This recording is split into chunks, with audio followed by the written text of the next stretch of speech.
Good evening, everyone, and welcome to the regularly scheduled board meeting of the Akron Public Schools. We thank you all for being here, and we're going to start off with a roll call. Dr. Akbar. Here. Mr. Alexander. Present. Ms. Autry. Here. Mr. Bravo. Present. Dr. Hall. Aye. Mrs. Mansfield. Here. Mrs. McKittrick. Here. Thank you. Thank you very much. It is Monday, July 26th, and we'll start off by just saying happy birthday to Dr. Hall, who is 13 again. And if you could do us your birthday honors and lead us in the Pledge of Allegiance, please. Okay.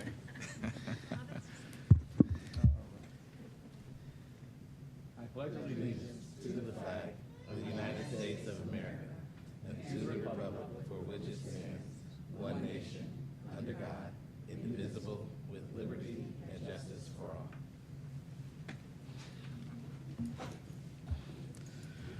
Thank you very much. Next, we'll move to community and school reflections. Are there any community and school reflections from the board members? Ms. Autry. I just want to offer a continued thank you to the teachers and staff and the cafeteria workers in particular for all that they're doing getting us through this summer. I'd also like to just acknowledge a lot of the events going on in the community. It's really nice to see a lot of grassroots organizations collaborating, coming together just to provide recreation for the community in particular. I think I saw Dreams Academy, which is one of our programs, collaborate with some of the local sororities and fraternities just to provide some mentorship. So I thought that was really nice.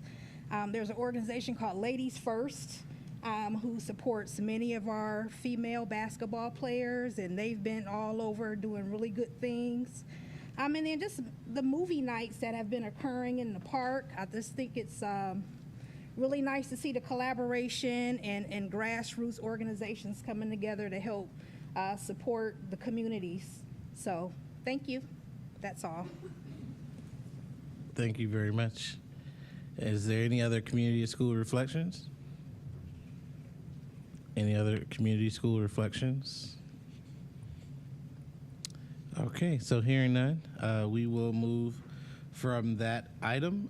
Next, we have requests to address the board. There are no requests to address the board today. So with that, we'll move to approval of the previous meeting minutes. 4.1 of the regular meeting minutes from July 12th, 2021, as well as the special meeting minutes for the retreat on July 12th, 2021. Is there a motion? So moved. Second. It's been properly moved by Ms. McKittrick and seconded by Mr. Bravo. Any discussion? Hearing, seeing none. Mr. Pendleton, roll call, please. Mrs. McKittrick. Yes. Dr. Akbar. Yes. Mr. Alexander. Yes. Ms. Autry. Yes. Mr. Bravo. Yes. Dr. Hall. Aye. Mrs. Mansfield. Yes. Thank you very much. Now we will move to personnel recommendations. Madam Superintendent. Thank you, and good evening, Dr. Akbar, Vice Chair Hall, and to all of the members of the board. Before beginning with our personnel recommendations, I'd like to invite Director McVeigh to the microphone. We have some very special people gathered here. Good evening.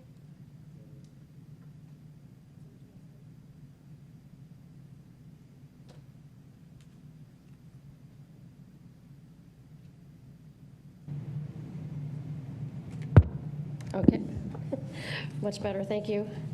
Well, tonight we have a lot of introductions for you this evening. We've been quite busy in our department as we're getting ready for the start of the next school year. The first person I have who is not able to make it tonight because she's on vacation is Sarah Appleby. Sarah earned her Bachelor of Arts degree in Integrated Mathematics and her Master's in Educational Leadership. She started her career at Garfield High School and has been at Miller South for the last 9 years. She has enjoyed teaching 8th grade math as well as participating in SIP, BLT, and many other school initiatives. and in 2018, she was named a Building Teacher of the Year. And tonight, she's being recommended for an Academy Coach position and will be assigned to Miller South. Next, I'd like to introduce Ms. Tracy Bowman. Tracy, if you could come up, please.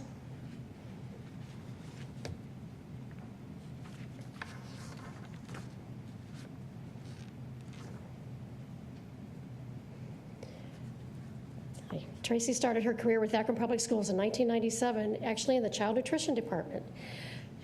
She worked there for over 16 years. Before attending school to become a teacher, she completed a diploma course in medical assisting from a technical school and graduated from Akron University with an associate's degree as a healthcare office manager.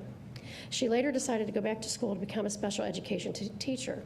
She attended the University of Akron and graduated with a Bachelor of Science degree in moderate to intensive education. She began teaching with Akron Schools the following month and was hired full-time with us in 2014. In the spring of 2019, she enrolled at Cleveland State with the Akron cohort and graduated that in May 2021 with a Master's in Education Administration. Ms. Bowman has a strong desire and a commitment to continuous learning and self-actualization. Tonight, we are recommending her for an Academy Coach position at higher CLC.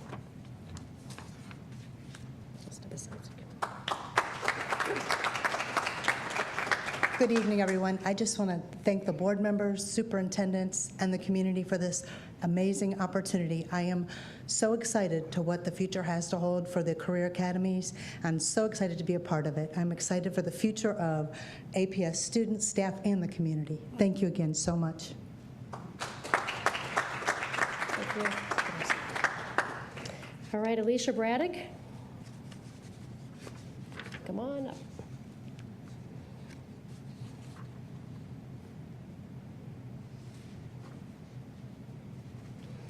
Alicia is a Northeast Ohio native and has been an educator for 16 years.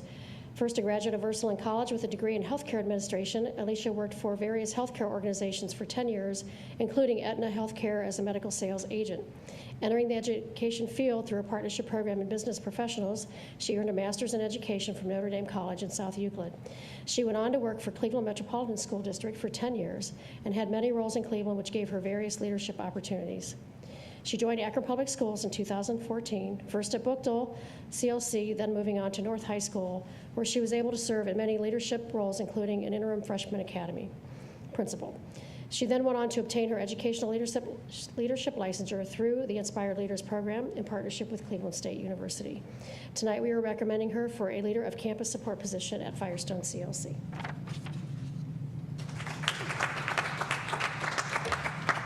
Good evening. Thank you, everyone. I am honored for this opportunity just to continue to work towards my career goals. Welcome, Ms. Fowler-Mack. I did remember you from Cleveland from several things that I've attended that you were at when I was there in Cleveland. But I want to thank my family here in Akron who has really helped me through over the years, just giving me different opportunities to be able to to show my leadership and be able to grow in my position. And also want to thank my husband for his support as well. Thank you.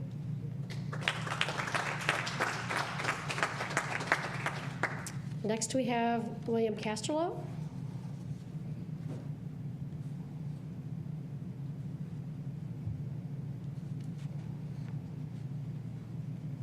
Good evening. William goes by Will. Was raised in Passaic, New Jersey. He attended Passaic Public Schools and upon graduating high school joined the United States Army, and after completing 4 years of active duty, he moved to Ohio with his wife and son. He soon began attending Kent State University, where he earned a Bachelor of Science degree in education and a Master's in education with concentrations in cultural foundations, community college leadership, multicultural education, and global education. He has served in multiple positions educating and serving students and has been involved in numerous community organizations. Some of these include District Executive with the Buckeye Council of Boy Scouts of America, Student Development Coordinator with the Upward Bound Programs, Enrollment Management and Student Services Advisor at Kent State University, and Associate Director of African American Male Learning Initiatives at the University of Akron. In his spare time, he enjoys working out, watching sports and Marvel movies, and enjoys reading books on American history. We had to throw that in there. So tonight we are recommending him for a middle school academy coach position, and he'll be assigned to East CLC. Well, thank you, everyone. Thank you for having me. Thank you for this amazing opportunity. I've been working in higher ed for a very long time. I've done some outreach programs in terms of middle school students. I see some familiar faces from back in the day, bringing students to our campus. So now I'm just really excited to be able to actually come and move to the middle school and help students at this level. So thank you so much. Thank you. Next, I'd like to bring up Diane Floyd.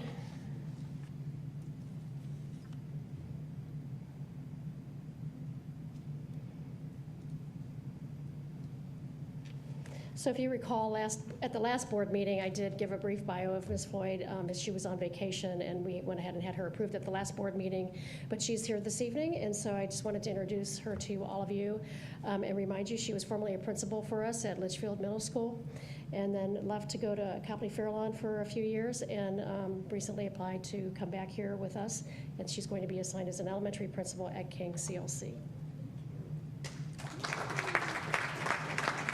Again, I would just like everyone else like to say thank you for this opportunity. It means so much to me to be back home. I've always been an Akron Public School girl, and to end up in West Akron with these families again that I've learned to love and just have relationships with and be a part of IB again, I'm just beyond thrilled. And the people around this room have been my mentors and have inspired me. I promise to do my best and do right by our kids and community. So thank you so much for my opportunity. Thank you.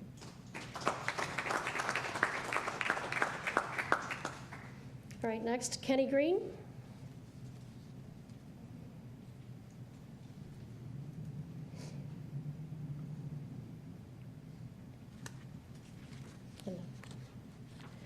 Ms. Green received her bachelor's in classical and medieval studies and her master's in urban secondary teaching, both from Cleveland State University, and she's currently pursuing her PhD through Concordia University.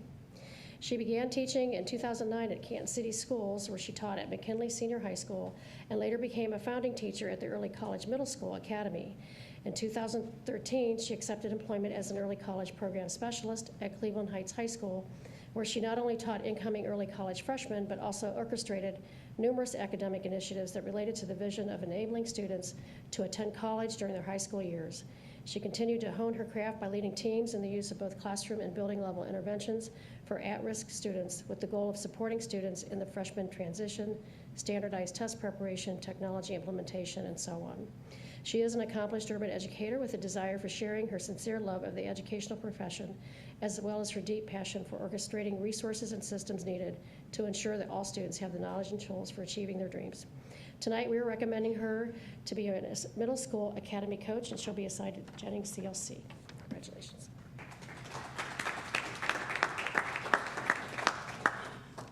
I'm so grateful for the opportunity to be able to serve at Jennings. I'm extremely humbled, and I'm just so excited about what's going to happen in this coming year. I'm in love with the career and college preparedness that we're doing for kids, and I just really want to let you know that I have every intention of giving not just Jennings students and staff, but Akron Public Schools my very best. Thank you so much for the confidence you've placed in me.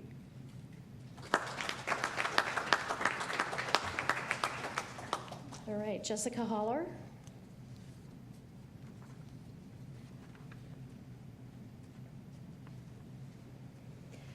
Jessica holds a Bachelor of Arts degree in psychology from Kent State University and a master's in educational leadership from Cleveland State University.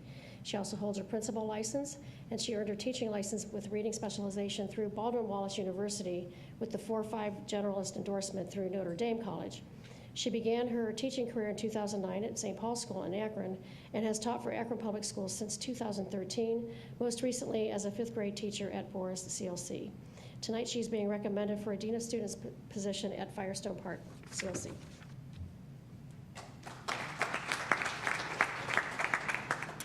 Thank you so much for this opportunity. I'm very excited. I actually began my APS career at Firestone Park as a tutor, so I'm looking forward to coming back and working with the staff and seeing all those kiddos. So I'm very, very excited, and I also want to thank everybody for their support through my journey and my career goals, reaching all of them. So thank you.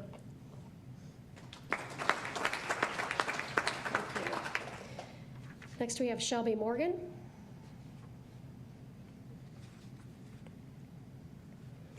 Shelby is a product of Akron Public Schools, graduating from Ellett High School. After graduation, she earned her bachelor's in early childhood education from Walsh University. And during this time, she started her employment with Akron Public Schools in child nutrition as a temporary helper from August of 15 through June of 16. Once accomplishing her bachelor's degree, she began substitute teaching and later became a Title I tutor. In 2013, she was offered a full-time position as a kindergarten teacher and then moved to a second grade teaching position at Portage Path CLC. She graduated from Walsh University in 2020 with a master's in educational leadership, gaining her principal's licensure, and is currently finishing her 4.5 endorsement from the University of Akron. She's also been certified in various levels of the IB program and is currently pursuing her PhD. At this time, tonight, she's being recommended for a Dean of Students position at Schumacher CLC.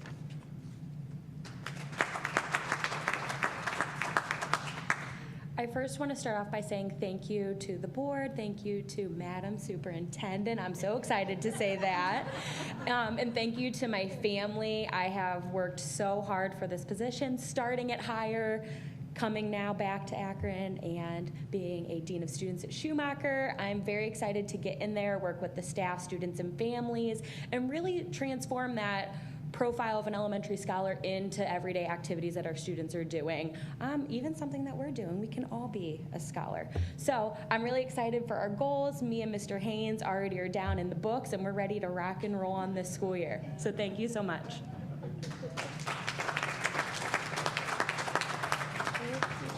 Christine Sisler.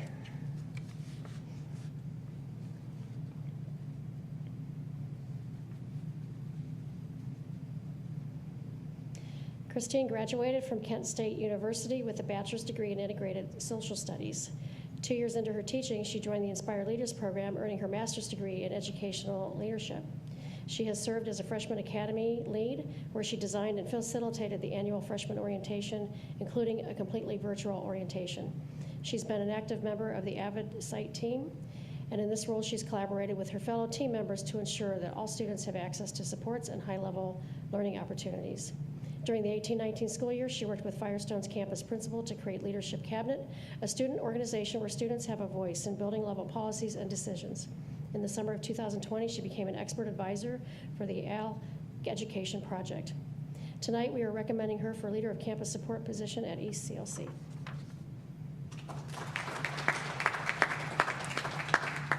I just wanted to thank everybody for this opportunity. I'm really excited to be joining the East community and excited to begin working with the staff and students at East CLC. Thank you again.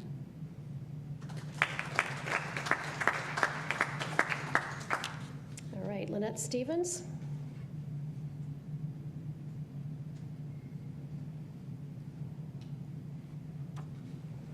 Lynette is a native Clevelander and a proud graduate of the Cleveland Public Schools. She earned her bachelor's degree in elementary education and a master's degree in curriculum and instruction from Cleveland State University and went on to obtain an administrative license from John Carroll University. She has served in various school districts, both urban and suburban. She began her career in the East Cleveland City Schools as a fifth grade teacher. It was her childhood dream to become a teacher after being inspired by her fifth grade teacher, Mrs. Pollard. Ms. Stevens earned a license endorsement in gifted education and taught students in the Gifted and Talented program in East Cleveland and went on to teach honors middle school math in the Cleveland Public Schools. Within Cleveland, she worked as the gifted intervention specialist alongside gifted coordinator and eventually became an assistant principal in the district. After serving 12 years with Cleveland, she transitioned to the Lake County Educational Service Center to work as a gifted coordinator, in which she provided services to 3 school districts and professional development for several others. Most recently, she served as an elementary school principal with the Euclid City Schools for the past 6 years. She's very excited and eager to start her tenure with Akron Public Schools. Tonight, we are recommending her for an elementary principal position, and she'll be assigned to Firestone Park.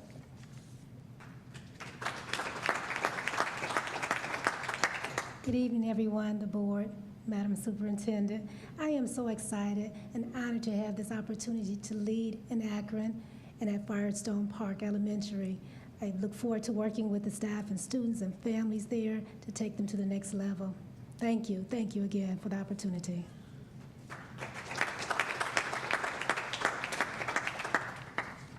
All right, last but not least, Kirsten Was.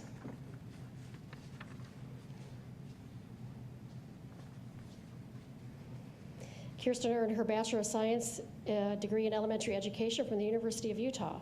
She earned her master's degree in special ed from Kent State University. She spent 10 years working with adjudicated youth in various capacities, including mental health worker, recreation program supervisor, and unit supervisor at a residential treatment unit for 8 to 18-year-old girls with severe behavior disorders. After moving to Ohio, Kirsten began her tenure with Akron Public Schools in 2008. She spent 5 years teaching as an intervention specialist at Bridges Learning Center. Since the fall of 2013, she has served as an instructional coach, playing a key role in assisting the school administrators with school climate initiatives, the school's 90-day plan, working closely with teachers with their professional practices and student-centered coaching cycles focused on student growth and achievement. Tonight, we are recommending her for a Dean of Students position at Piper Elementary.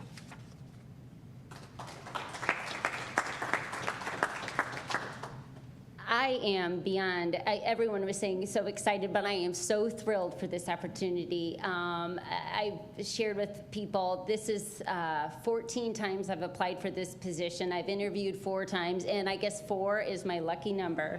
And I am just so thrilled to work at Piper Elementary with the principal there, who I feel is a rock star leader. And I am beyond, once again, thrilled to work with families and children there, and of course the staff. So thank you so much. I really appreciate it. All right, thank you very much. Thank you so much, Director McVeigh. And once again, to all that were welcomed into the family today, we do, on behalf of the senior leaders who are sitting around this room, we collectively, along with the board, warmly welcome you.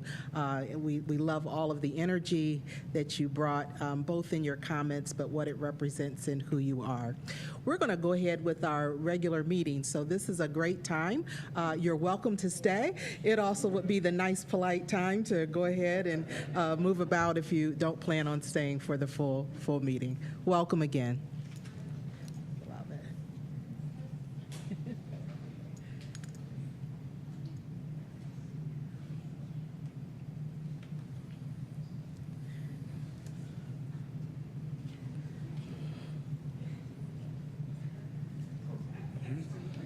I am.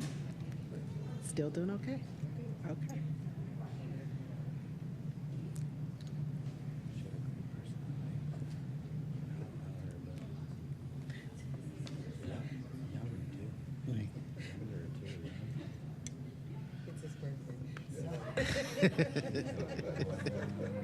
Yeah. A good one. All right. Well, thank you very much, everyone. We're going to go ahead and continue with the meeting. I'm assuming that concludes your personnel recommendations. It does, sir. And so I would like to recommend approval of the personnel recommendations presented in categories 5 through 16. I would like to say embedded within those personnel recommendations is something we wanted to highlight, in that one of the persons embedded in those personnel recommendations is the recommendation for to bid farewell to someone who's meant a lot to our district, Mr. Ricky Powers. And so he began in the district in 2010 as a substitute teacher, tutor, and went on to become the varsity football coach at Buchtel High School. He and his family are going to be moving on, and so we just wanted to bring recognition to the fact that embedded in our recommendations is his separation. Okay, so I am requesting approval. Thank you very much. Is there a motion? Oh, Lord. That happened very fast. Okay, so it's been properly moved by Mr. Bravo, and seconded by Mrs. McKittrick. Any discussion? Mrs. Mansfield. Thank you for pointing that out, Ms. Superintendent, about the Powers family. I also just want to give a personal story. I wish she was still in here, darn it, about Shelby Morgan. I first met Shelby Morgan when she was about 12 years old. My husband had just returned from his deployment, and her dad was on his.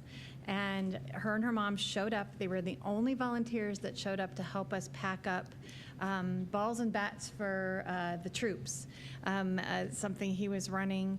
And they showed up, and she took charge of my 3 boys, who are about 11, 8, and 4. So I have no doubt that she's going to make a fantastic dean of students, and it's because they were not pleased until she took charge of them. So I'm really excited for everyone's energy and enthusiasm tonight. I just can't even believe how blessed we are to have all those folks. But I just wanted to tell that story about Shelby because she was, you know, this little skinny 12-year-old, and she's really not that much older now. I mean, she's really very young and very enthusiastic and brilliant. Gosh, if I had had half of her wherewithal, and we can tell from all the folks we saw tonight how absolutely wonderful they are. So thank you. Thank you very much. Any other discussion? Ms. Autry. Thank you. I just wanted to echo Madam Superintendent's comments about who we refer to as Coach P at Bookto. You know, he's known as being the football coach, but he's done so much in his time at Bookto, him and his wife, who is a retiree of APS. And I'm quite sure when I started as the PTA president in 2005, he was there in some capacity. I do know he was a baseball coach, but he has mentored countless students. And so we're really going to miss him. He's like a legend for us in our community. And I just wanted to, again, wish him and his family well and thank them for their service to the district. Thank you very much. Any other discussion? Hearing none, Mr. Pendleton, roll call, please. Dr. Akbar? Yes. Mr. Alexander? Yes. Ms. Autry? Yes. Mr. Bravo? Yes. Dr. Hall? Aye. Mrs. Mansfield? Yes. Mrs. McKittrick? Yes. Thank you. Thank you very much. And I actually failed to mention this, but I also want to congratulate Ruth Solomon on her new role as the administrative assistant to the superintendent. So you picked a good one. Absolutely. And so we were very lucky, and we thank the CFO tremendously. He doesn't look too thrilled. He's been reluctantly gracious. Okay.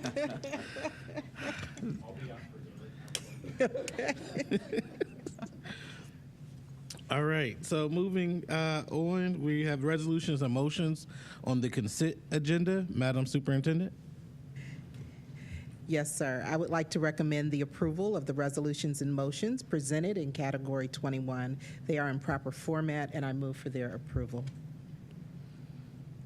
So moved. Second. It's been properly moved by Ms. McKittrick, seconded by Mr. Alexander. Any discussion? Any discussion? Okay, moving on. Since they're hearing no discussion, we'll move to roll call vote. Mr. Pendleton. Mr. Alexander? Yes. Ms. Autry? Yes. Mr. Bravo? Yes. Dr. Hall? Aye. Mrs. Mansfield? Yes. Mrs. McKittrick? Yes. Dr. Akbar? Yes. Thank you. Thank you very much. We now transition to business affairs recommendations. Madam Superintendent. Thank you, sir. I wish to recommend the approval of the business affairs recommendations presented in Category 23 in proper order.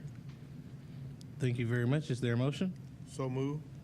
Second. It's been properly moved by Mr. Alexander, seconded by Ms. McKittrick. Any discussion on the business affairs recommendations? Any discussion? Hearing and seeing none, we'll do roll call vote. Ms. Autry? Abstain from 2312. Otherwise, yes. Thank you. Mr. Bravo? Yes. Dr. Hall? Aye. Mrs. Mansfield? Yes. Mrs. McKittrick? Yes. Dr. Akbar? Yes. Mr. Alexander? Yes. Thank you. Thank you very much. We have the superintendent's report next. Thank you. Tonight, I would like to review two topics with the board and community. First, I would like to take the time to share our current planning and preparation for this school year, most particularly our perspective on COVID-19 planning, given that we still must consider the reality and impact of COVID-19 health trends. Next, I will share a high-level point of view about our thinking around the categories and topics that are guarding our identification of priorities, practice, initiatives, partners and tools, all of that using our ESSER resources that have come to the district. Our goal is to do all we can to ensure that we both maximize those resources on behalf of all of our children, but as well that as we prepare for this coming fall, that we do so thinking about a very safe and healthy learning environment for all, both for our adults and our children. So I'm going to walk you through a presentation, and I believe we will have copies available for anyone in the community as well. So first and foremost, I'd like to just go through the 4 guiding commitments that have been guiding our thinking and planning around our planning and preparation for COVID-19, and really even in just thinking about the year in general. First and foremost, as we think about the 2021-22 school year, we have committed ourselves to maintaining a high quality of instruction. No matter what comes our way, we've really been doing some proactive thinking as to how we can be prepared to offer the highest quality of experience and instruction for our students. Secondly, we want to continually prepare through the lens of health and safety. We're committed to ensuring the health, wellness, and safety of all of our students, our families, and our staff. Next, we have a commitment to support, in particular, staff support. We are committed to our staff offering professional development opportunities that include feedback and support throughout the year, really ensuring that they too are proactively ready for any scenario that we could face in this coming year. We continue then also with this last core commitment to be focused on being adaptive and responsive in our practice. As we think about the coming year, we cannot do so with just our own ideas in mind. We are needing to do so given that much of what will influence this year has to do with health and safety in collaboration with others. So we continue to monitor the health trends, health and safety trends, and we continue to be very collaborative with organizations that also operate in either the health space and or the civic space. And so what we have listed on the screen, and for any of you who have the handouts, is the different organizations that we have maintained close contact with, and we wanted you to be aware, board members, of who was guiding our thinking. So who's influencing us the most when we think about any recommendations that we would bring forward with you. And not only who guides our thinking by the perspectives that they are producing, but also who we are collaborating with as we're making decisions. So when we have recommendations prior to bringing them to you, we do vet them through other health professionals, and that gives you a sense of some of the persons who we're vetting and discussing those with. There is current guidance on how it is we should think about this year. 3 in particular that I have listed on the screen. First of all, the American Academy of Pediatrics has made a recommendation, especially because of the state of available vaccines for our youngest learners, that we consider universal masking in schools. So that was one of the recommendations that was released most recently. Also, the Centers for Disease Control continues to recommend masking as it relates to a protective measure going into this year. And then there is the mandate actually for the U.S. Department of Transportation that has issued a federal regulation that requires masking on all public transportation, which includes also our school buses. So again, as we're thinking and planning with our practices in mind, we are thinking so in the backdrop of not only the collaboration, but also what is the guidance and or regulations on the books. So when we consider all of that to ensure the health and safety of our schools and our community, we really are planning on doing a few things that we want to make sure that the board is aware of and to offer the opportunity in the coming weeks for feedback from our board. One of the things we feel that we're pleased to be able to do, and in this area it's with the support of the ESSER funds, is to reduce our average class size to 24 or fewer students at the elementary school level. We also plan to reduce class sizes to the degree possible in our secondary schools, but it isn't as easy of a formula when you think about the way our secondary schools function. But as we go into the fall, we want to provide the most personalized experience possible for our young people, knowing that they're coming off of a really inconsistent year last year. We also continue to want to maintain a relaxed, no uniform practice for this year. This offering is in support of both our students and our families. We want to make sure of the most flexible scenario possible to ensure there aren't barriers to our students attending on a regular basis. So we offer that as a part of our thinking for this fall. We will continue to follow all of the sanitation and safety requirements of the Summit County Public Health Division within our food service program. The majority of foods will be provided as it was even in the spring, individually packaged, single-serve items, things of that nature. The self-service nature of our food program services will be limited for our students this fall.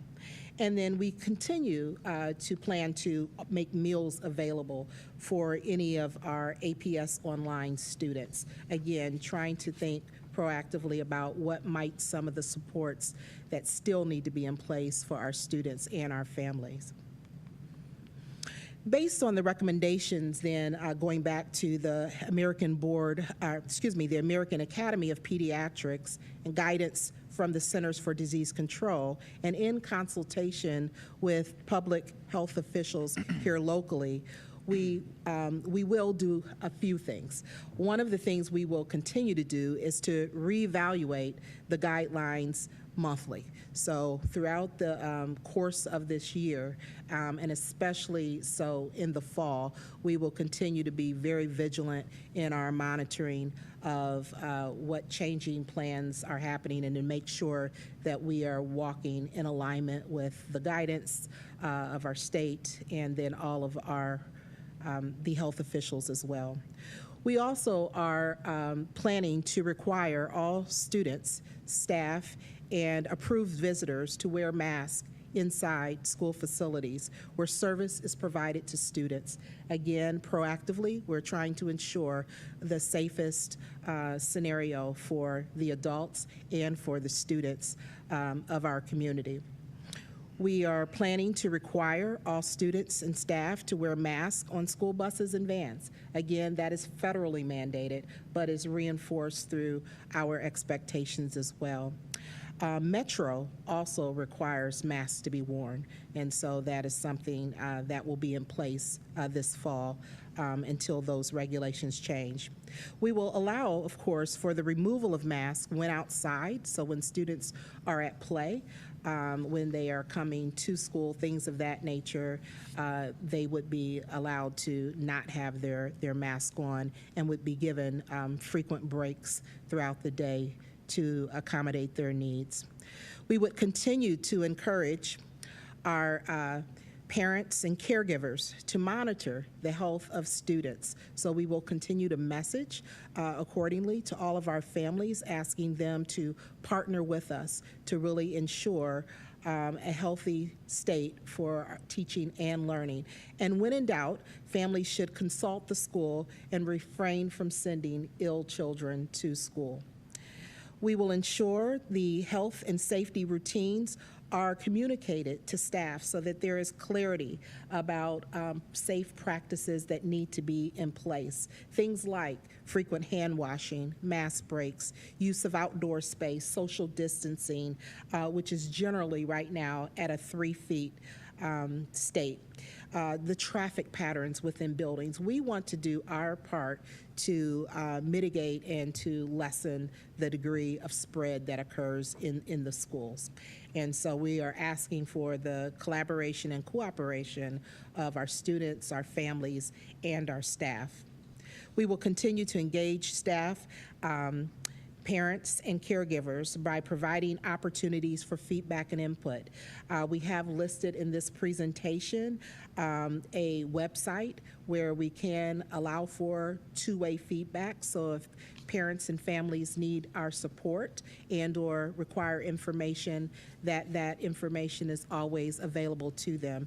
And shortly you'll see in the presentation where we will have a new back-to-school site launching really soon, and it will have a wealth of information available for our families, and again, many ways in which they can engage with us. We will continue at this time all athletic programs while operating, monitoring, and managing them following COVID requirements and guidelines. So until we hear differently, especially from our state and the Ohio High School Athletic Association, things of that nature, we are going to operate those programs taking into account the precautions that need to be in place. We will monitor it very closely and we'll keep you abreast of what we're learning and seeing. We would continue to conduct COVID testing for athletes and staff in sporting programs that result in direct contact. So for those different programs like wrestling, basketball, where there's a lot of physical contact, in particular those, we would have COVID testing for those athletes and staff. We would continue making vaccination clinics available for adults and for eligible students. And so we would continue to do that in collaboration with the Summit County Public Health Division, with the Akron Children's Hospital, and there are other area providers that are willing to partner with us. One of the things we'll be doing at the beginning of the year is we will seek to limit visitors into the school buildings, and we will limit those, not including, though, our families. So we would be able to have families who are in buildings following the safety protocols and or official program partners. So we're looking at our partner list and seeing who are our more significant partners engaged with the school district, with our college and career academies and different programs in the clusters. And for those folks, we would want to make sure that they are aware of our safety and health guidelines and protocols. But to say that our doors are wide open as we would like them to be isn't the case this fall. So we will be selective and limiting in the traffic coming in and out of buildings. And again, that is just intending to be for the safety of all involved, for the safety of our adults and the safety of our children. There are some areas where we know right out the gate that we will need, there might be some potential modifications to even some of the initial plans that I am sharing here with you today. So we will continue to monitor the state and local data trends and to consider where modifications need to take place in all areas, but in particular as it relates to COVID testing for qualifying age groups of students. We anticipate that will continue to improve in the students who are eligible and in ways in which others might might partner with us. So we might make some modifications there for the scope of the testing that's available.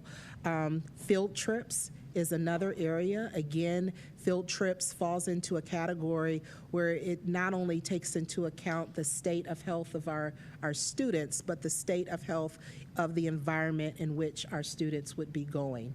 And so there's a lot of factors there. And so we are right now just trying to learn as much as we can. So field trips are likely to be limited. So not likely to be ceased altogether, but likely to be limited. And then that's something we will continue to monitor and offer modified thinking around. Extracurriculars, athletics, volunteers in schools, the general use of facilities, just knowing that, again, heavy traffic and then some of the cleaning protocols that need to be in place, it might make it necessary for us to offer further recommendations for this fall, but wanted to put that on your radar now for you in the community. Additional information and resources, we're working very hard, and in fact, many of our senior staff members worked with me. We were in contact, I think, every day this weekend because we're making sure that all of our resources are updated and that we have information ready in parent-friendly language that can really convey the things that might be on the minds of our families, and then also for our staff as well, thinking about what sort of supportive training information might they need ready ahead of when they transition in for their first days of school. So we're committed to keeping the entire school community informed and connected as we plan. Families and caregivers, general information, again, our website with both back-to-school information, but also COVID-specific safety protocols will be available this Wednesday as we launch our website, and then we will continue to add to that and modify that information as we know more. Also, for our principals, our teachers and staff, there are times in which we've identified as access points to make sure that both that we're sharing all that we know, but also too that we're providing any training and or resources that might be supportive of their practice. So we have dates when we're working with our building leaders in their opening meetings, and then there are dates when across our district at the respective schools, professional development is occurring for our teachers. Our professional development and training, again, this year will be held the week before the opening of school for teachers and staff for efficient preparation. We want our staff prepared for a range of scenarios. We're anticipating the best, that we can get those health data trends turned around. So we're anticipating the best, but we want to be prepared for a multitude of scenarios. So as it relates to our thinking on health and safety, those are generally our plans. I want to thank publicly our senior team who's done a lot to contribute to this thinking alongside the health officials in the city have been very responsive in sharing information and providing feedback to us. I see Pat Shipe in the audience, and so also want to publicly thank AEA, who also I was able to share with President Shipe information as well, and to garner any high-level insights that she has and will continue to work with she and the team as well. So I'll pause there. That's our first topic. And then we have one other topic that I would like to share with you again at a high level. But President Akbar, do you want me to pause or just move on to the second topic? Are there any questions? Okay, Dr. Hall, then Mr. Alexander. Okay. Yeah, thanks. Madam Superintendent, I appreciate that very robust presentation. I just had a comment, and then I've got a list of questions, but I will defer to our two-question rule, so we can get because others may ask the questions that I have, right? My opening comment, though, is so one of the things that the pandemic, I think, taught all of us was, I mean, every person in this room, was the importance of collaboration and collegiality. 2 heads is better than 1, 10 heads better than 5, right? I'll pause.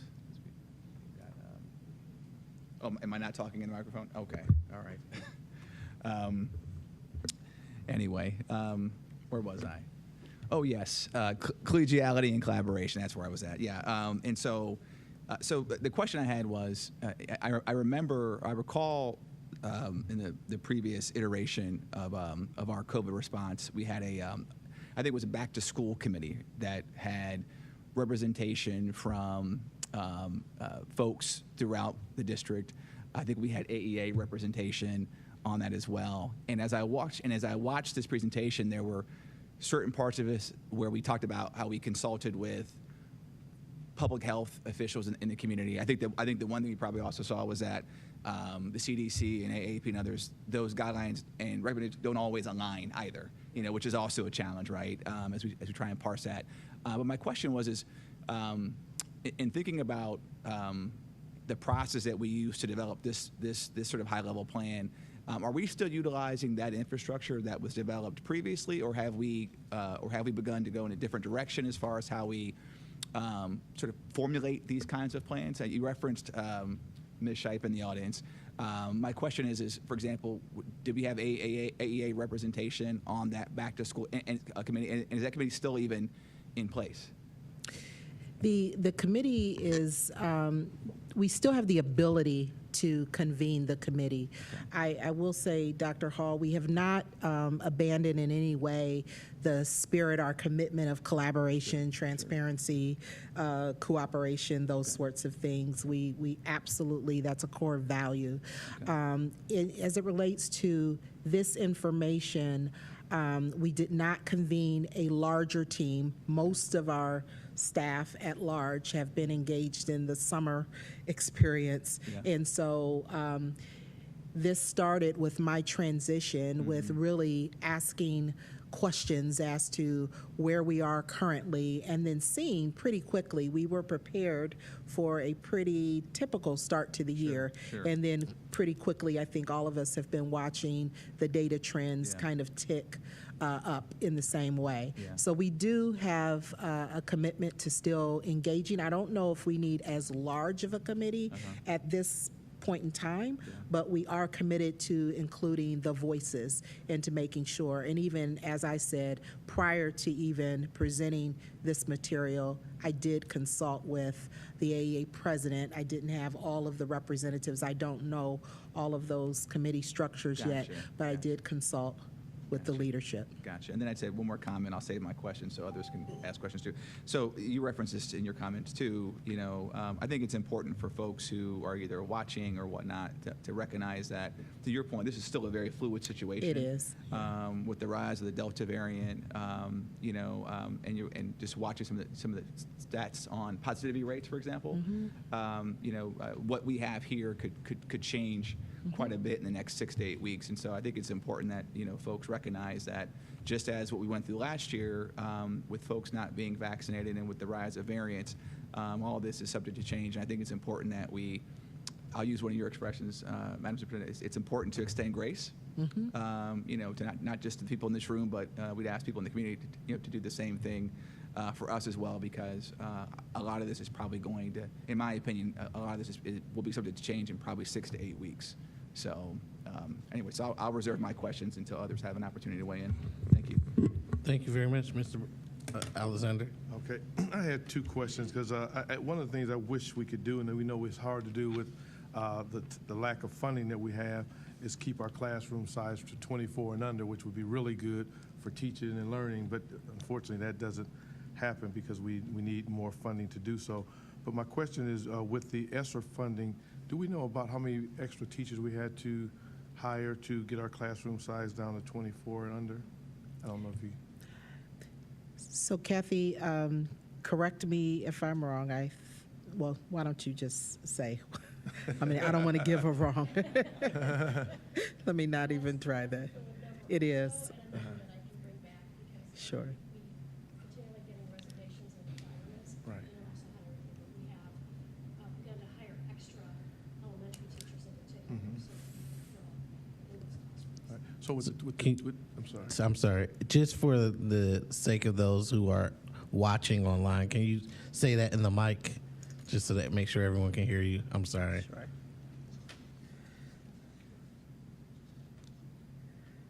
Just tap the mic.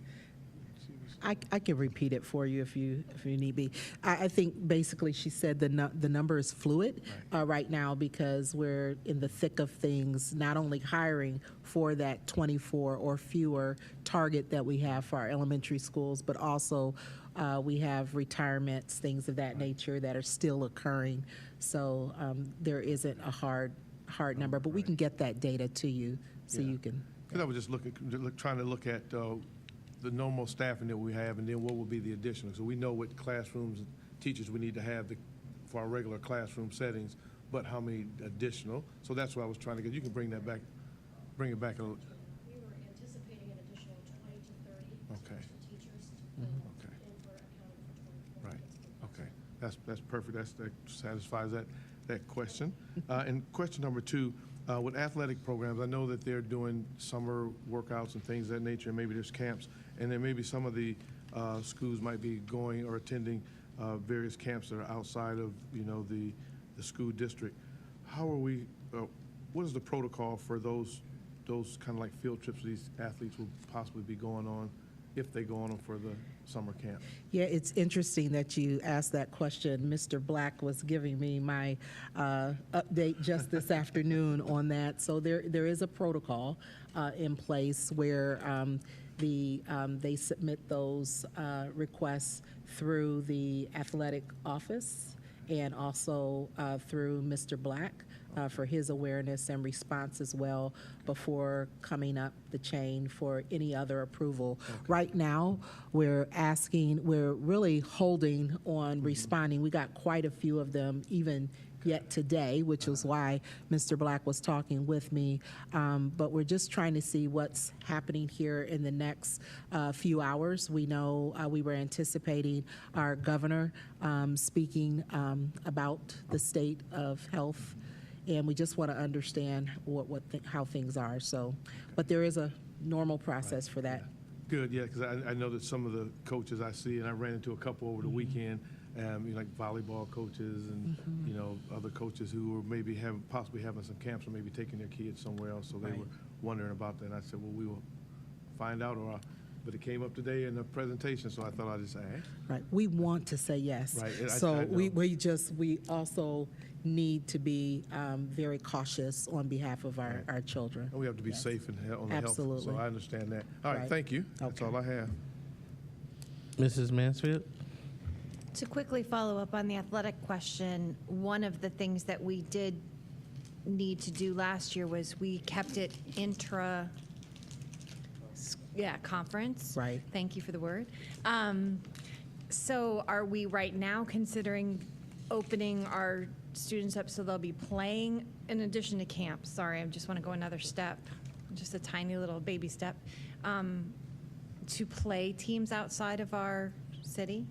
We have not yet come to any firm recommendations. So right now, athletics is allowed. And then I believe next week even, there are going to be some coaches meetings and things like that occurring at the state level, and we'll be able to get more information. So we have not yet made any recommendations for, limiting it to just the inner district type of scholastic activities. We haven't heard that yet from Mr. Vassalotti, so we'll be working very closely. So we wanted to, again, share the high-level thinking, and then the team and with all of the representatives will be working feverishly to just make sure we have the right input.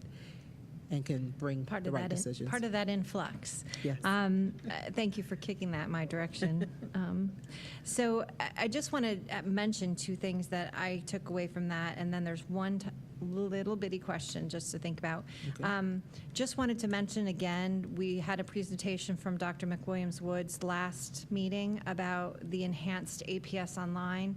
Just want to make sure that we do mention that for people who are uncomfortable either with coming to school or with masks, that is a possibility. I did have a call from a parent today and talked her through that. So just reminding folks that it's not the APS online we've had in the past, and it's not Mrs. McGillicuddy from your local school teaching either. Right. It is an enhanced APS online. I just wanted to mention that because we did have that presentation last time. Don't want it to go under the radar there. I loved that in the part about masks, and especially with our special needs students, there was a mention of unless medically or developmental conditions prohibit use. Right. I know that can be a great difficulty with some of our special education students. And then real quick, the question that I'm getting to, this one concerns me because I know our Septembers lately have been ridiculously hot. And I don't want to not think about, and I know you all are thinking about them, and I know that Deb Folk is thinking about them. I know you're already thinking about them. I want to make sure that we mention the fact that some of the schools do not have air conditioning. Yes. So do we have anything in place that we can do to further help that staff and those students? Thank you. Thank you. And what I'll say at this time is we are having those very questions, conversations ourselves. We call those questions that are having those conversations. And where possible in all schools, regardless of the state of the school in terms of having air or not, we're encouraging, while the weather cooperates, to really do as much outdoors as possible, things of that nature, to support this challenging moment. But we will be looking into that. I know you guys are thinking about them. I just like for them to hear that they're being thought about. No, I appreciate that. I appreciate you lifting both of those points with our students with special needs, and also that was perfect. Thank you very much. Anyone else? Ms. Autry. Thank you, Mr. President. My question is about slide 8, where it says continue making vaccination clinics available. So pardon me if I maybe missed it. Is that something we've been doing over the summer? And are there any upcoming clinics? What does it look like if it's been happening? Director Folk, do you want to speak to that?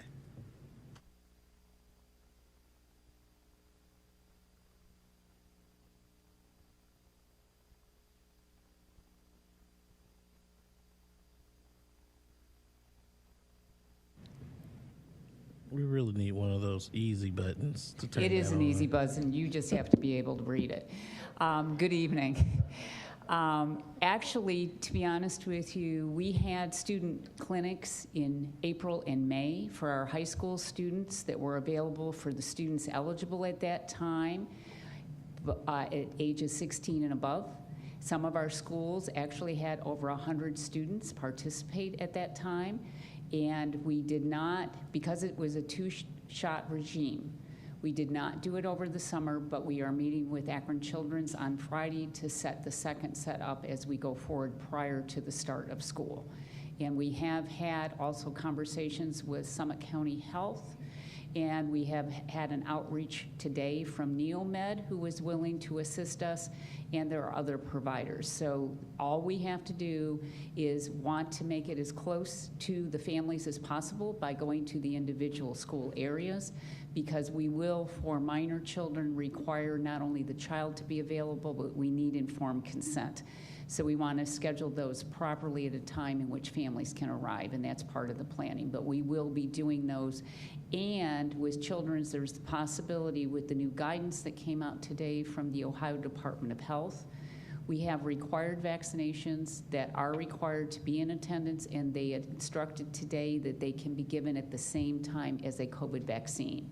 So those are one of the things that we will try to encourage as well, that if, as an example, my son needed a TDAP update for grade 7, that maybe he could also be of an age that he could get a COVID. So those are some of the requirements that we will look at going forward. Does that answer your question? Yes, thank you, Mrs. Thank you. And I'm leaving the mic on right at the moment.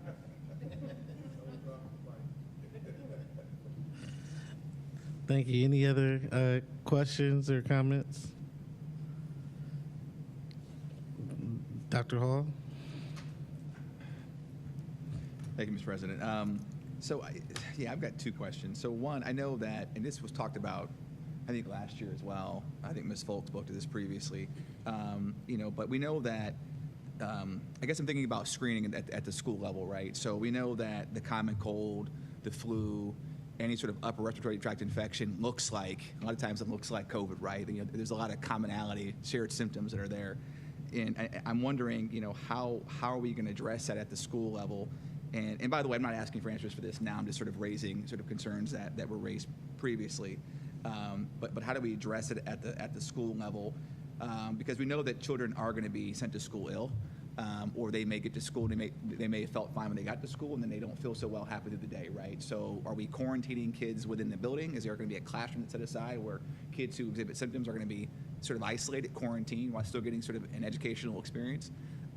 Are we requiring parents to come pick them up, and in what time frame? And what do we do when parents don't come pick their kids up because they can't, because they're at a job that they can't leave? I mean, so these are sort of some practical considerations that, I just, want us to kind of make sure that we're talking about as we get towards school. And then, so that's a comment. I'm not going to phrase that as a question. It's just kind of a comment. If you want to comment on that, that's fine, but we can do that later. And then the other question I had was around, we mentioned on one of the slides about the email hotline. Again, one of the things we learned during the pandemic was engagement with the community was super important. And we got pretty good at that throughout the year. But the one thing I just want to ask is that, is there a goal as far as a target response timeline? So as a parent, I email that engagement at APS. Am I guaranteed a response back within 24 hours, 48 hours? So that's actually a question I'd like to ask tonight. That's great. And we actually did talk about that. So we talked about not only ensuring the availability, but having posted the expectations for turnaround times. And even if we don't have a complete answer against our stated time frame, that we will still touch base to let a family know that we're still in progress of investigating that. And so I don't want to call out, because I'm not sure, again, where we landed, but we will have, as we roll out this Wednesday, both the protocol and the criteria that parents can expect. Yeah, because again, just managing expectations is super critical, especially if this gets out of control like it did a year ago. So, okay. Thank you. Those are my questions. Thank you. Great. And one of the things that'll be very, very helpful there is if we want to continue to reinforce this culture of, if we can solve problems at the lowest level possible in the organization, I think we're apt to get a more timely type of response. So one of the things we'll be encouraging in terms of our tiered responses is, if families first, check with their schools and work through the principal and the teams there, and then, kind of if they need to work their way up the system. But all in all, we will all be responsive to the needs of our families. So if we're okay to move on? Okay, any other questions? All right, I just had one, which has to do with external partners using our building, not necessarily during the school day, but after hours. Basically, understanding what the planning is around any limits that may be put on external entities. Right. So at this time, we don't have firm limits, but we do anticipate, if the trends continue as they are today, to needing to, have conversations, discussions with the city, and to really figure out what the limits are. Because again, with persons using the ability comes the responsibility, especially in a high rate of outbreak, to really make sure the proper cleaning has occurred and things of that nature, to not put staff and/or students at risk. So right now, we don't have any firm stance to declare, but we would engage with the proper officials. Yeah, I'm sorry. I just Thank had you. one more comment, if I may. I'm sorry. The one thing that we didn't talk about was with regard to the vaccine, that we know that the vaccine starts to lose efficacy over time.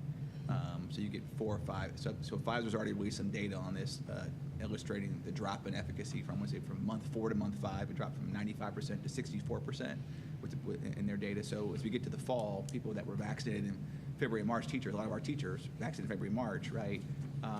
Into April. We get to the fall, now we're 6 months out. I don't think that we can assume the vaccine is 100% or 95% effective across the board. So that's something else I think that it's another concern I think that we're going to have to wrestle with as we get into the fall. So just wanted to sort of share that as well. Thank you. We'll continue to watch the trends, and we are proactively watching the dialogue and any of the findings as it relates to boosters, and feel so blessed, again, that we don't have to make these decisions with just our own level of knowledge. We are surrounded by a wealth of resources as it relates to healthcare officials, and they've been very actively engaged with us. Okay, thank you very much. Okay, so the next topic under the superintendent's report, the second of two, is I want to share with you, and you have before you, and we're going to pass out for anyone seated in the community, a two-pager, I believe, or 2 or 3 pager. And it is a high-level summarized view of our initial thinking about ESSER resources and how we would plan for them that were made available to support our district in a COVID strategic recovery and thinking about post-pandemic renewal. The commonly held belief is that ESSER 3 grants are a once-in-a-lifetime opportunity for educational institutions on behalf of our students to be strategic, to be innovative around factors that influence equity and a high quality of educational experience. Our approach to our initial planning has placed some big ideas front and center for us. First, one of the big ideas as we gathered as a team, and we the team broadly, so this is representative of our teaching and learning team, our entire senior team of the district, is that we want to keep children first in our thinking, children first and foremost in our thinking and planning. So when we think about things we value, things we have agreed upon, that's one of those. Second, we believe that we believe in our current strategic initiatives. Therefore, our approach is also seeking to embed, to deepen, to expand things like the advanced APS 3x3. It is seeking to deepen, advance, expand our college and career academy strategy. So at the core are those things that we value very much. Next, we want to really think about this again as an opportunity to also think outside the box, leveraging a lot of the recent lessons learned during COVID. And then lastly, through all that we do, we strive to favorably position the district for the future. So through that frame, what you have in front of you is a document that reflects our categories. We have 4 primary categories in which we've grouped topics that we believe best represent how we might think about the ESSER funds to ultimately, again, incorporate those strategic initiatives that are currently underway and to position us to ensure our portrait of a graduate, that we really are producing students with skills, with habits, with competencies, that they are really prepared for their future. So in the category A grouping, we have topics like student achievement, our topics like, and under student achievement, we are talking about student learning, high quality teaching, whole child concepts, and expanded learning opportunities. So those are part of our A. Then the second part of our category A is dealing with equity and engagement. So when you think about those three categories, student achievement, equity, and engagement, I bet that sounds pretty familiar to our board. And so those are our category A of strategies that we're thinking about. In the category B, we're thinking about things like our operations and facilities and ESSER facilitation itself. We're thinking about safety as a topic.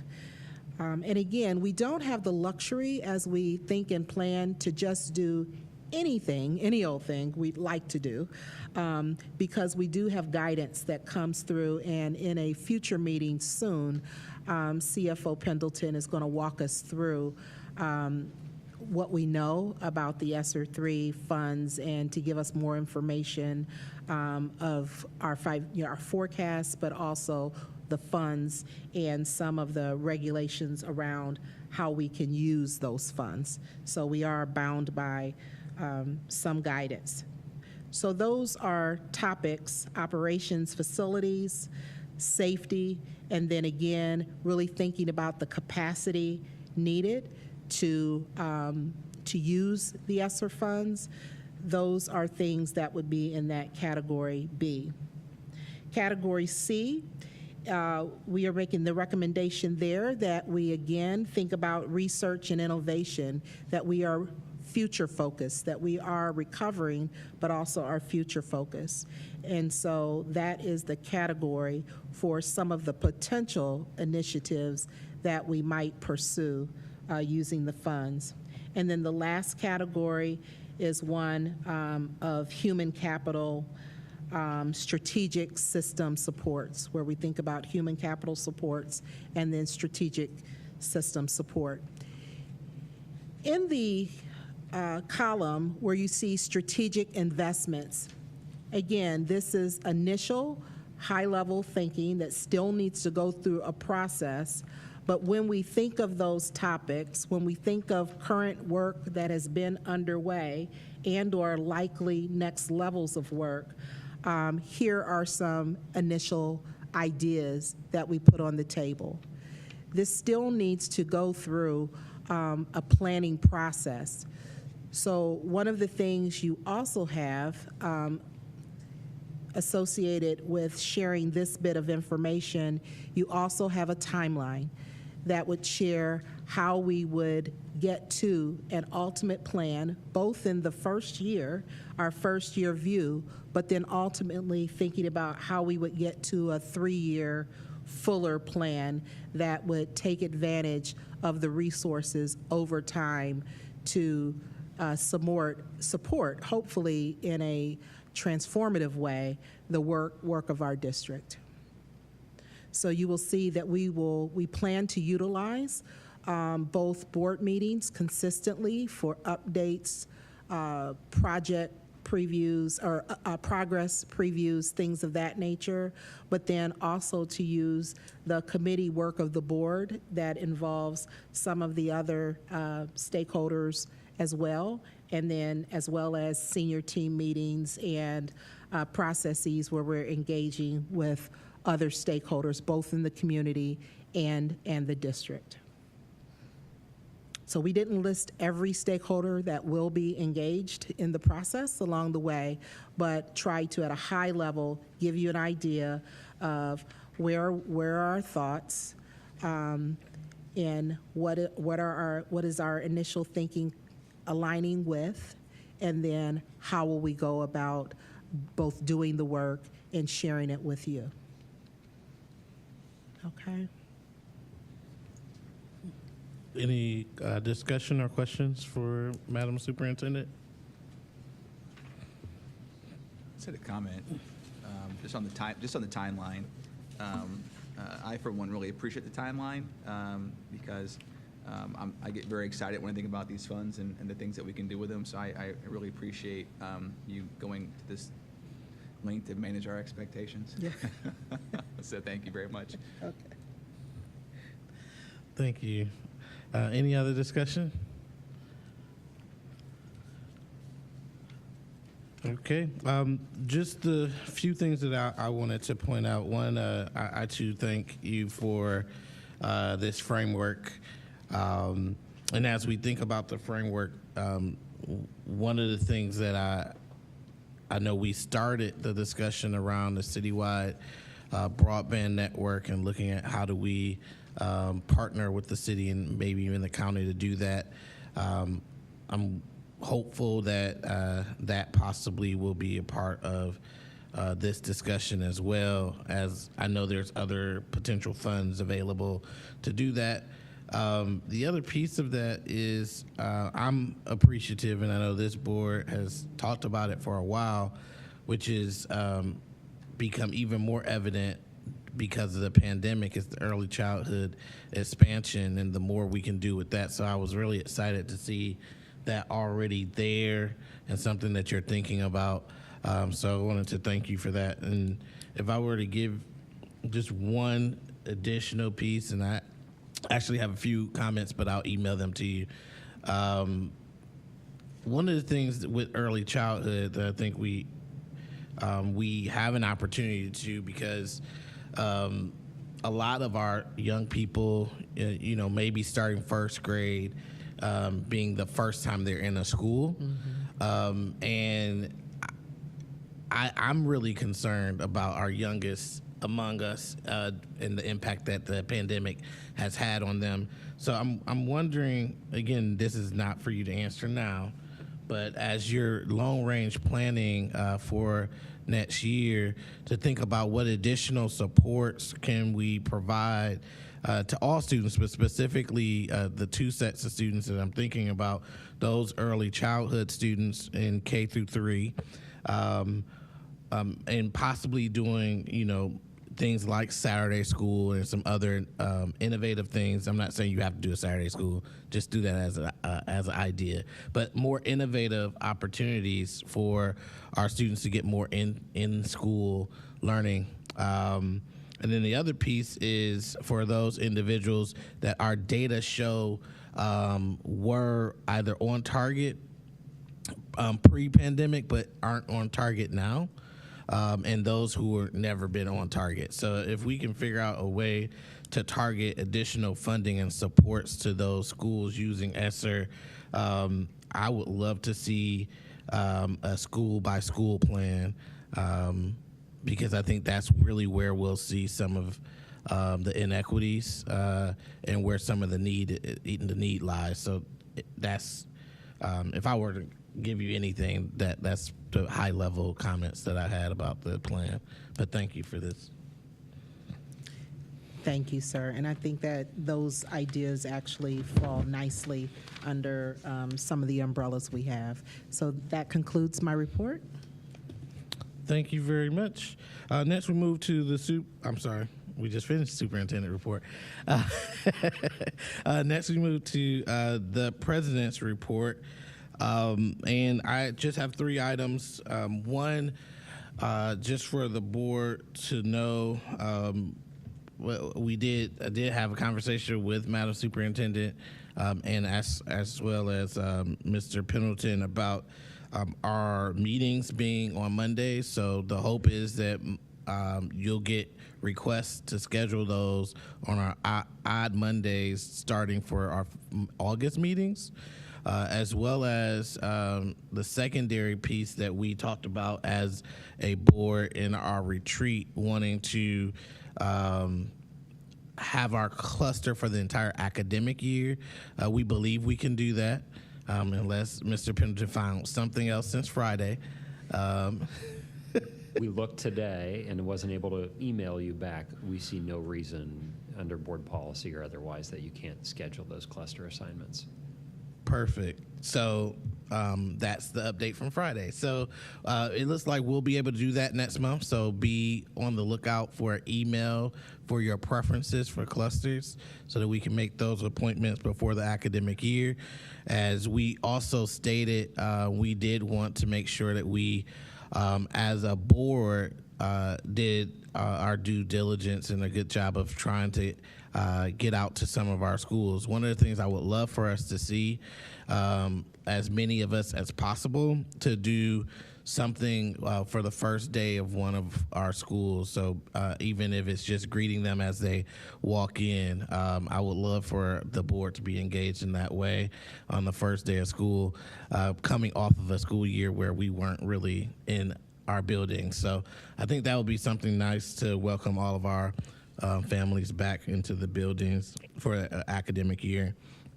And okay, yes. May I just say with that too, we are coordinating to continue the process of the senior team. Lots of people in this building being out and about to be supportive and welcoming as well. So we'd love to assist you in coordinating that. So we can, if you let us know where you'd like to be, we can kind of plug you in as well. And then we will not put so many of us, there as well, so we can spread out and make sure everyone has welcoming faces. Mr. Bravo, did you have a question? I was thinking about it, but there are some schools that do some really good clap-ins that we've all attended in the past, and some of them go way above and beyond. So I mean, it's an excellent day to be out and about. Without a doubt. Yeah, we in the past, what we have done is whatever cluster we have, we've kind of coordinated to try to be out in that cluster. So if I was in the Elliott cluster, I would be at maybe one of the Elliott schools. I like the elementary schools personally because they're, get them rejuvenated. But we've done some of those things. So that might be maybe what Madam President is kind of talking about and collaborating with us to get out in some of these places that we may be able to be, but also have other staff out there as well to spread so it's not so tight, because some of them I know in the past have had to go from school to school to school to school to school, and so it's kind of tough, but that would be good for us to be able to be out there to take on some of that slack if we can. Thank you. Yes, thank you very much. And the last thing, which is something we'll begin today, is we are in the process of determining and deciphering our superintendent goals, as well as the evaluation process. We'll start that conversation today, and then Dr. Hall and I will work with the superintendent to put those things in a draft form to get back to you, so that we can approve it. We have until September to do that, so we'll be working on that as well.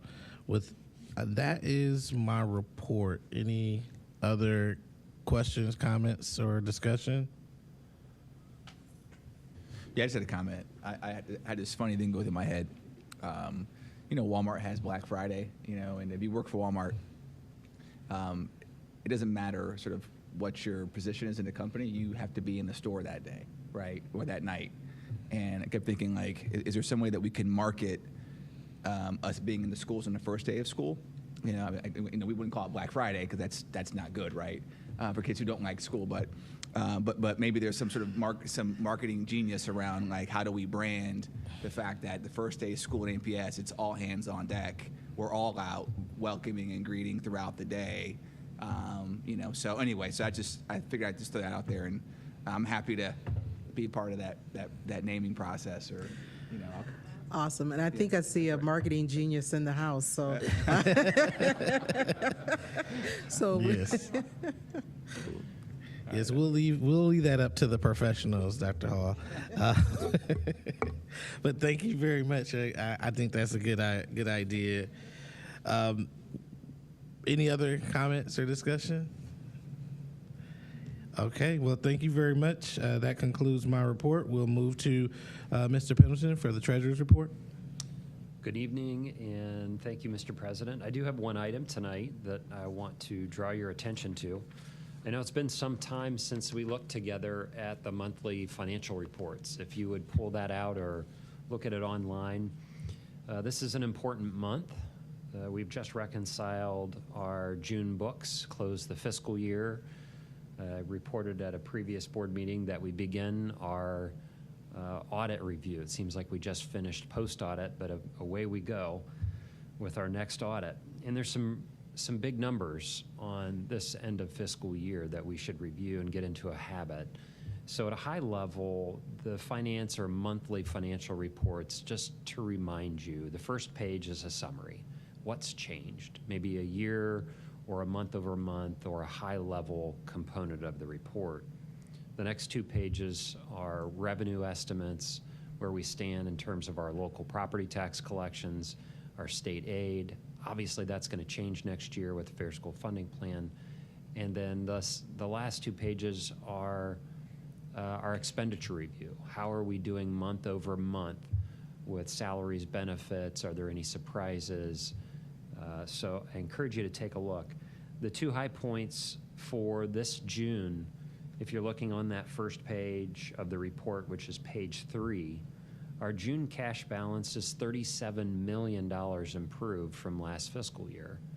And that's really for 2 primary purposes. That was operating in a virtual environment for the majority of last year and almost $20+ million less of general fund, which we've reported on in Finance Committee. And then the impact in reimbursements that we've made with ESSER funds. And then the box to the right of that is just the month change from our May forecast to our June forecast was improved by another $7 million. And really that, we told you this was going to be really a changing monthly environment. And those are additional reimbursements that we were able to go back and capture and submit and get approved to the state of Ohio back to March of 2020. So just 1 month produced that additional $7.2 million.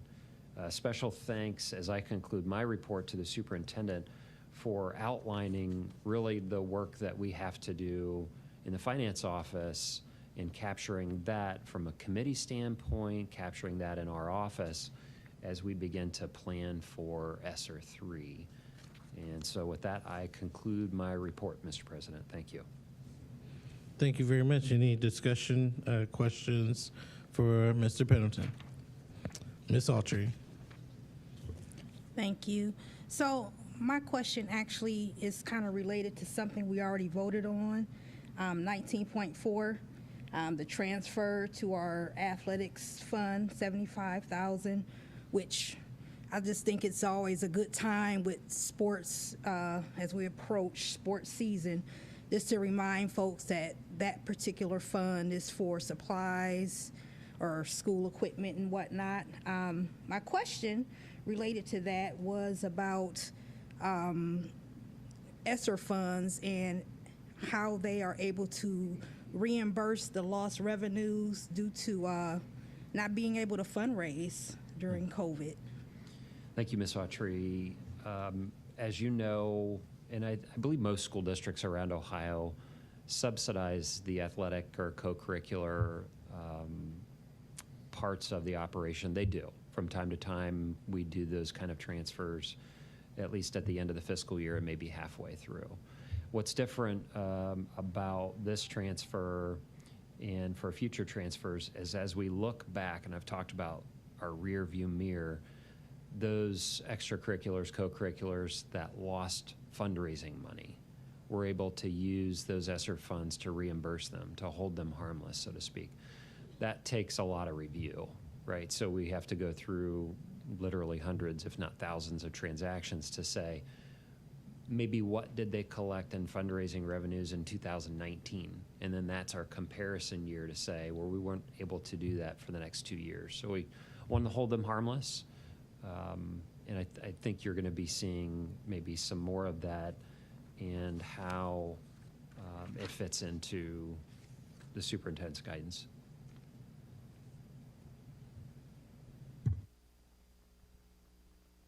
Thank you very much. Any other questions for Mr. Pendleton? Hearing none, we will now move to committee reports, legal, contracts, and board policy. Mr. Alexander.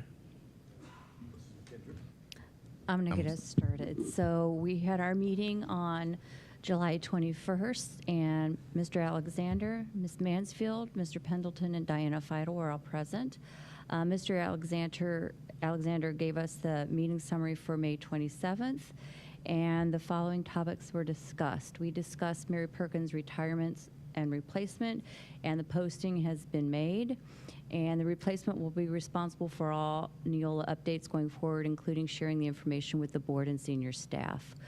We had a second reading of policy 5330, the use of medications, and 8500 food services.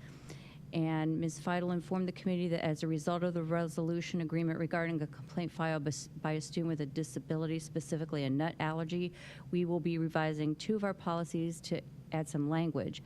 The revisions have been made by staff now and sent to the Office of Civil Rights for their review of the additional language. These policies, the use of medications, and revised board policy food services are now submitted to the committee for approval of the revisions. Revised policy 6144 investments has been updated per Ohio Revised Code, and policy 6152.01 waiver of school fees for instructional materials has been reviewed by finance, teaching and learning, business affairs, and the assistant superintendent's office, and new language has been added regarding the process. And the meeting was adjourned at 4:34. Thank you. Thank you, Ms. McKittrick. And we have tonight for our third and final reading, there's 4 policies. We have revised policy 5330, use of medication, revised policy 6144, investments, revised policy 6152.01, waiver of school fees for instructional materials, and revised policy 8500, food services. These are for the third and final reading. We ask for approval. Thank you. Thank you very much. Are there any motion on the table to approve the revised policies 5330, 6144, 6152.01, and 8500?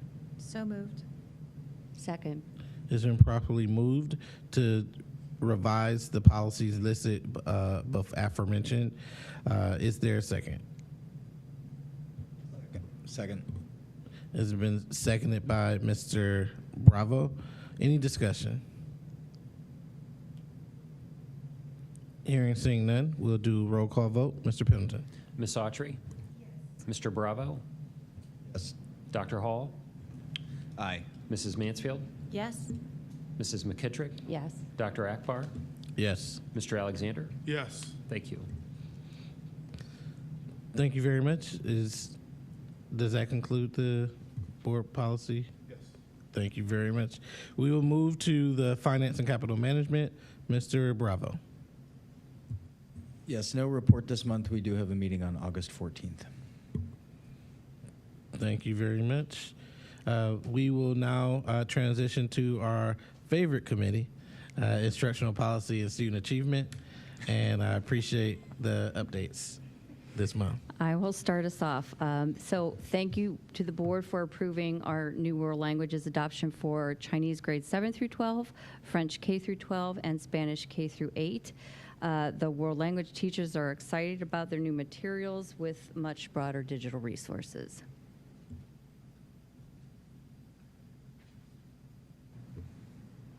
Okay, I'll jump in. So at our last meeting, and actually over the past 3 months, we've been hearing from Kenya Harrington, Director of School Improvement, and from his staff regarding the different federal school improvement designations assigned to our schools, depending on their local report card results.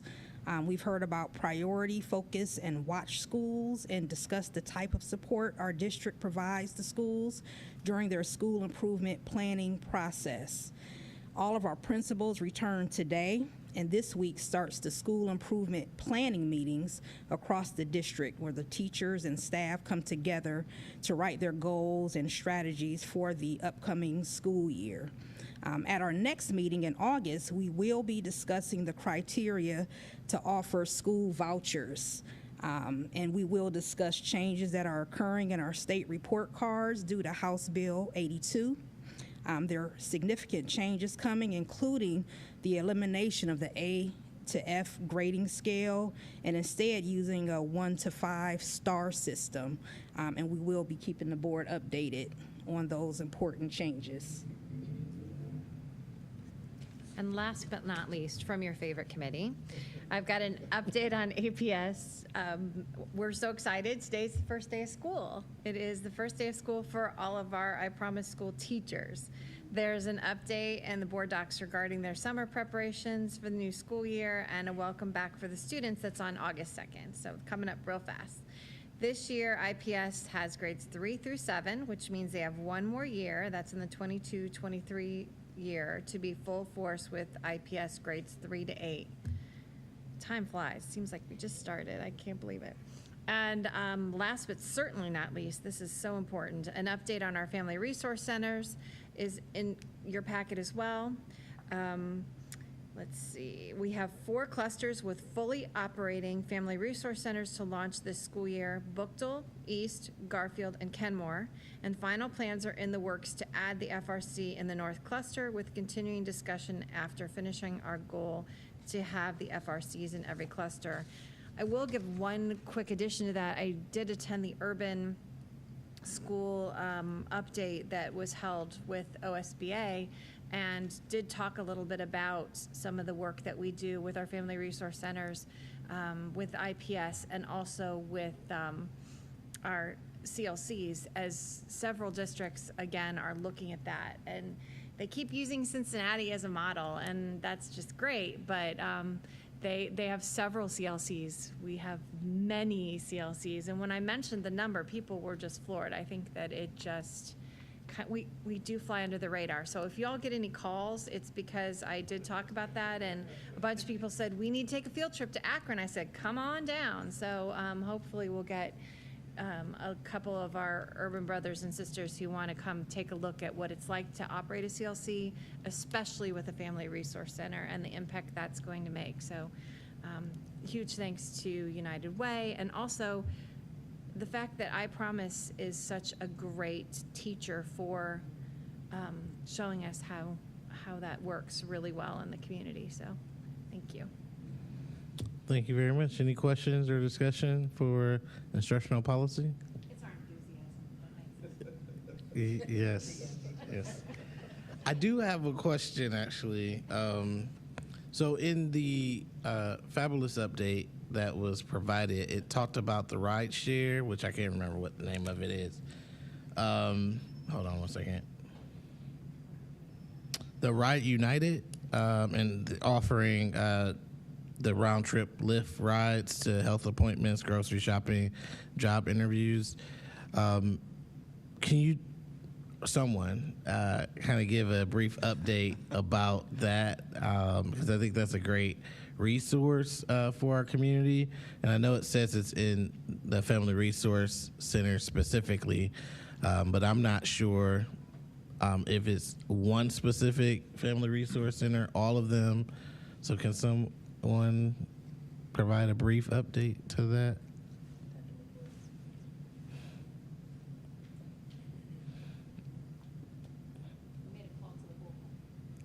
The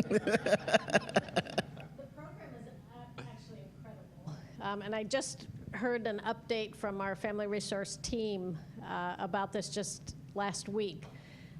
This is a partnership with United Way, so United Way helps offset some of the cost as well as Lyft.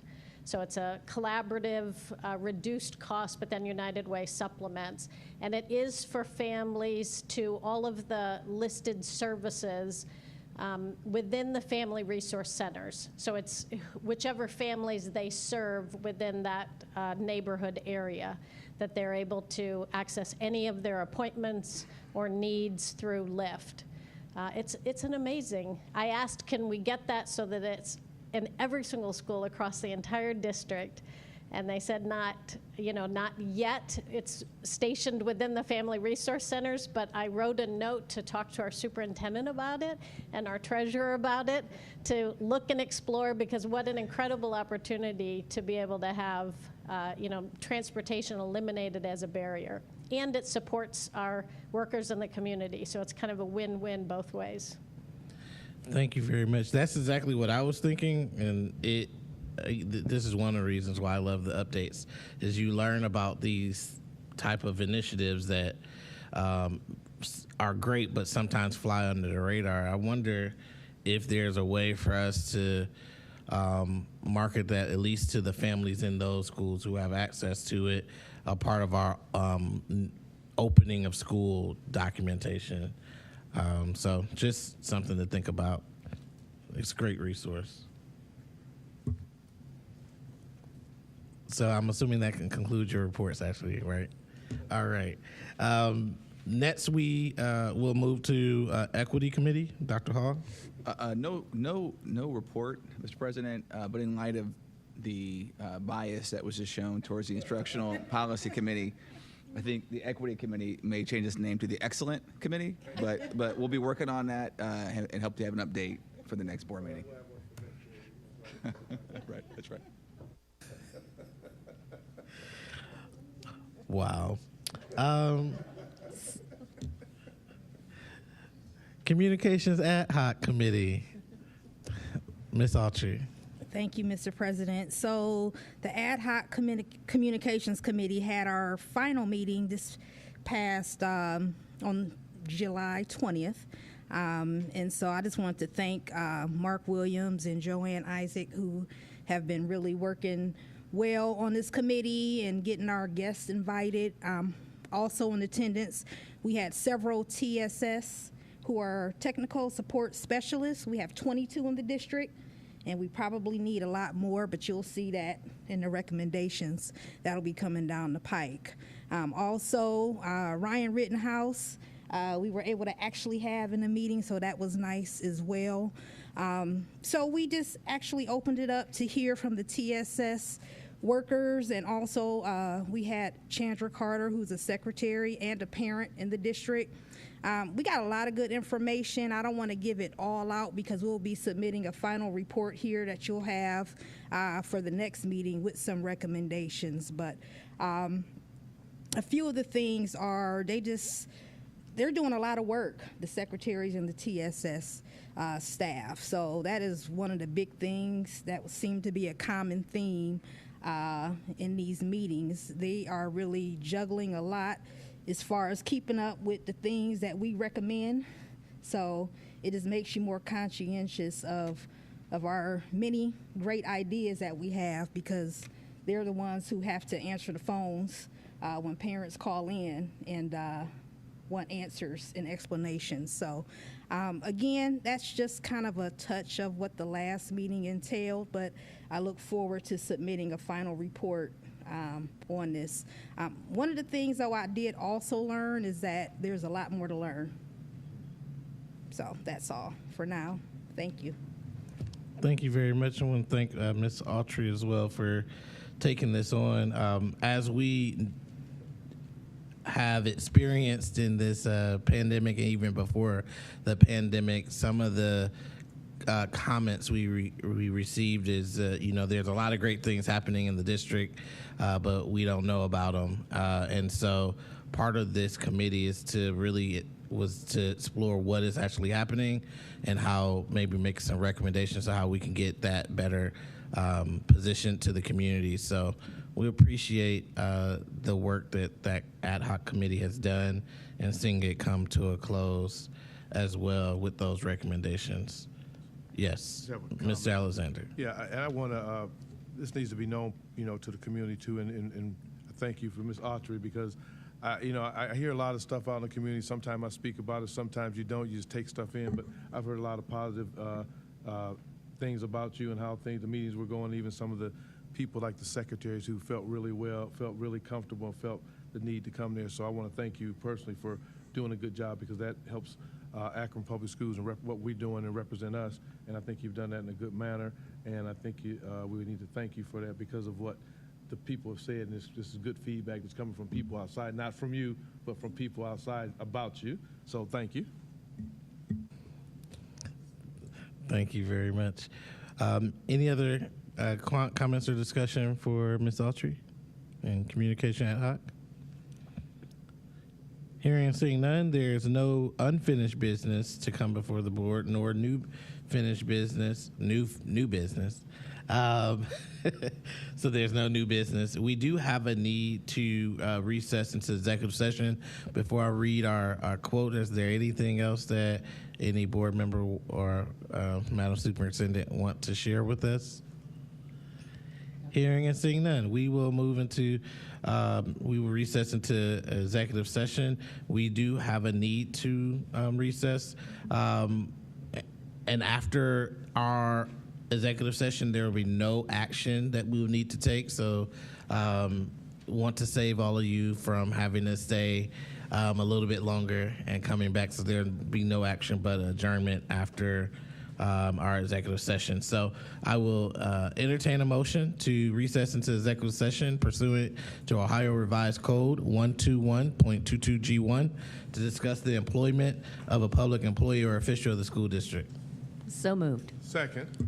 It's been emphatically moved by Ms. McKittrick and seconded by Ms. Alexander. We will recess into executive session. Oh, I'm sorry. Roll call vote, please. Mr. Bravo?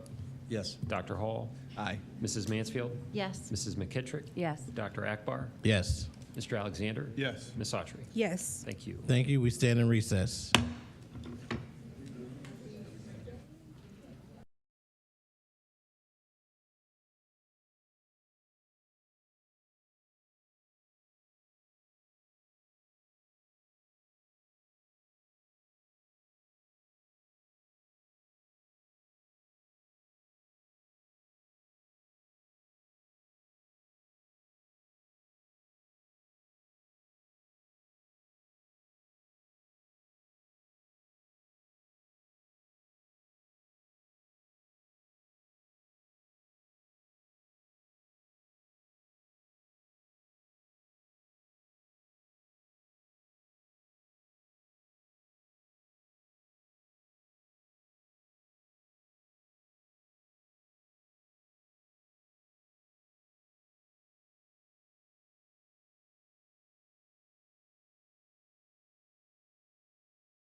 Good evening, everyone, and welcome back to the regularly scheduled board meeting for July 26, 2021. We have just returned from executive session, and there's no further business or action to come before this board, so we'll entertain a motion to adjourn. So moved. Second. It's been properly moved by Mr. Alexander, seconded by Dr. Hall. Thank you very much. We are adjourned. See you in 2 weeks. Boom.